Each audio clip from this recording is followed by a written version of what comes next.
જય શ્રી કૃષ્ણ મિત્રો, મધુસ કિચનમાં તમારું સ્વાગત છે। તો આજે હું લસ્સીની રેસીપી લઈને આવી છું। બે લસ્સી લાવી છું, એક બનાનાની અને એક ચોકલેટ। તો ચાલો બનાવવાનું શરૂ કરીએ। પહેલી લસ્સી આપણે બનાવીશું બનાનાની। તો તેના માટે આપણે પહેલાં દહીં જોઈશે। તો અત્યારે મેં આ અમૂલનું જે દહીં આવે છે મસ્તીનું એ લીધું છે, એડ કરી દઈશ તપેલીમાં। હવે આપણે દહીંને થોડું ફેંટી લઈશું 2 થી 3 મિનિટ માટે। આપણે આ રીતે વિસ્કર લેવાનું છે અને વિસ્કરની મદદથી આ રીતે આને ફેંટી લેવાનું છે, બરાબર ફેંટવાનું છે। આપણને જરૂર લાગશે તો જ પાણી એડ કરીશું। લસ્સી આમ થોડી ઘટ હોય તો વધારે સારી લાગે, પાતળી હશે તો મજા નહીં આવે લસ્સી પીવામાં। તો આ રીતે આપણે એને 2 થી 3 મિનિટ માટે સરખું ફેંટી લઈશું। 2 થી 3-4 મિનિટ માટે આ રીતે એને સરસ ફેંટી લીધું છે, તમે જોઈ શકો છો। હું તમને ચમચાથી બતાવી દઉં। આ રીતે આપણે એને થોડી ઘટ જ રાખવાની છે। તમારે આની અંદર પાણી એડ કરવું હોય તો તમે થોડું પાણી કે બરફ પણ એડ કરી શકો છો, એના ટુકડા। પણ હું અત્યારે એડ નથી કરતી કારણ કે મને આટલી લસ્સી જોઈએ છે, બહુ પાતળી નથી મને ગમતી। મિત્રો, તમે જાણો છો કે અત્યારે આપણે બધાને ખબર છે કે ગરમી બહુ જ પડે છે અને કંઈક ઠંડુ ખાવાની કે ઠંડુ કંઈક પીવાની ઈચ્છા થતી જ હોય છે દરેકને। તો અત્યારે આપણે આમ લસ્સી છે, આઈસ્ક્રીમ છે એવું ખાતા જ હોઈએ છીએ। તો ઘરે આ રીતે આપણે લસ્સી બનાવીને ખાઈએ તો પૂરું ફેમિલી આપણું પી શકે આ લસ્સી ઘરે બનાવીએ તો અત્યારે આપણું આ લસ્સીનું મિક્સર તૈયાર છે। હવે આપણે એક જાર લઈશું મિક્સરનું। હવે એની અંદર આપણે પહેલાં મેં કેળા લીધા છે, 1 નંગ એડ કરી દઈશું, ફ્રેશ જ છે। હવે એની અંદર મેં કાજુ અને કિસમિસને પલાળીને રાખી તો અડધો કલાક પહેલાં એ એડ કરી દઈશું। આપણે પલાળીને નાખીશું તો જલ્દી ક્રશ થઈ જશે ચીકુ સાથે। હવે એની અંદર આપણે ઇલાયચી પાવડર એડ કરીશું ટેસ્ટ પ્રમાણે। હવે એની અંદર આપણે જે આ લસ્સીનું આપણે બનાવ્યું છે એ એડ કરીશું, દહીંની।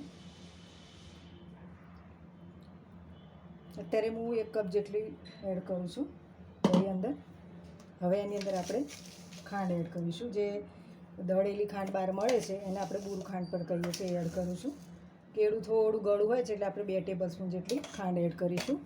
લસ્સી આમ ગળી હોય તો જ સારી લાગે છે મિત્રો। હવે આપણે આને મિક્સરમાં થોડી ફેરવી લઈશું। તમે જોઈ શકો છો કે આપણા બનાના લસ્સી તૈયાર થઈ ગઈ છે। હું તમને એક ચમચીથી પણ બતાવી દઉં। આ રીતે થોડી ઘટ જ રાખવાની છે, જો બહુ પાતળી હશે લસ્સી તો મજા નહીં આવે। હવે આપણે આને એક ગ્લાસમાં કાઢી લઈશું।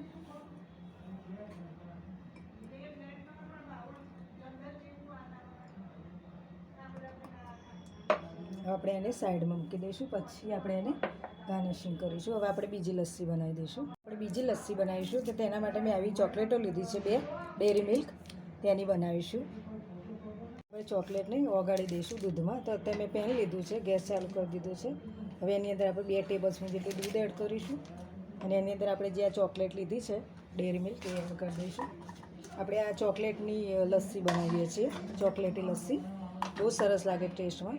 અને થોડી વાર જ આપણે ઓગાળવાની છે, દૂધ બળી જાય એટલે તરત આપણે ગેસ બંધ કરી દેવાનો છે। આપણે આને વધારે થવા નથી દેવાની। તમે જોઈ શકો છો કે મેં ઓગાળી દીધી છે દૂધમાં ચોકલેટને। હવે આપણે આને થોડી વાર ઠંડી થવા દઈશું ચોકલેટને। જોઈ શકો છો હવે ચોકલેટ આપણી દૂધમાં સરસ ઓગળી ગઈ છે, મેલ્ટ થઈ ગઈ છે સરસ। હવે આપણે જારમાં 1 કપ દહીં એડ કરીશું। આપણે અત્યારે 1 ગ્લાસ જેટલી જ લસ્સી બનાવીએ છીએ। હવે એની અંદર આપણે જે ચોકલેટ ઓગાળી છે દૂધમાં એ એડ કરી દઈશું। બહુ સરસ લાગે છે આ ચોકલેટી લસ્સી, ટેસ્ટમાં પણ બહુ સરસ લાગે છે અને બાળકોને તો બહુ જ ગમશે ચોકલેટી લસ્સી, બહુ મજા આવે છે। હવે એની અંદર આપણે ઇલાયચી પાવડર એડ કરીશું।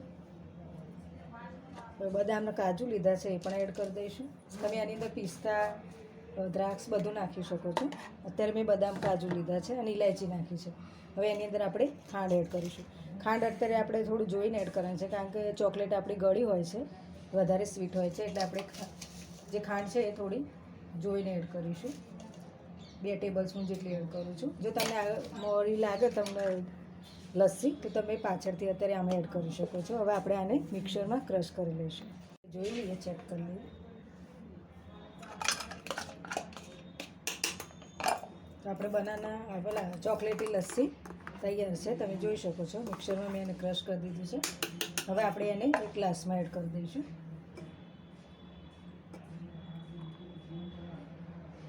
ચોકલેટી લસ્સી પણ બહુ સરસ લાગે છે અને આપણે એની અંદર બદામ, કાજુ, તમે અખરોટ બધું જ એડ કરી શકો છો.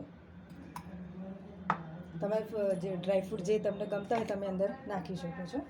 તો આપણા બંને લસ્સી તૈયાર છે. આ બનાના લસ્સી છે અને આ ચોકલેટી લસ્સી છે. તો આપણે બનાના લસ્સી પર થોડું બદામ, કાજુ એડ કરીશું. બંને લસ્સી તૈયાર છે. મેં આને બદામથી ગાર્નિશિંગ કર્યું છે. કેળાની છે લસ્સી એને. અને હવે આપણે જે ચોકલેટી બનાવી છે એના ઉપર આપણે ચોકલેટ થોડી એડ કરીશું, એટલે દેખાવ પણ સારું લાગશે અને બાળકોને તો બહુ જ સરસ લાગશે. ચોકલેટી લસ્સી બહુ સરસ લાગે છે મિત્રો, એકવાર જરૂરથી ટ્રાય કરજો, ખૂબ જ સરસ લાગે છે. મેં આનાથી ચોકલેટને ક્રશ કરી દીધી હતી ગાર્નિશિંગ માટે, બહુ સરસ લાગે છે. તો બંને લસ્સી આપણી તૈયાર છે. તો બનાના લસ્સી અને ચોકલેટી લસ્સી બંને આપણી લસ્સી તૈયાર છે, તમે જોઈ શકો છો.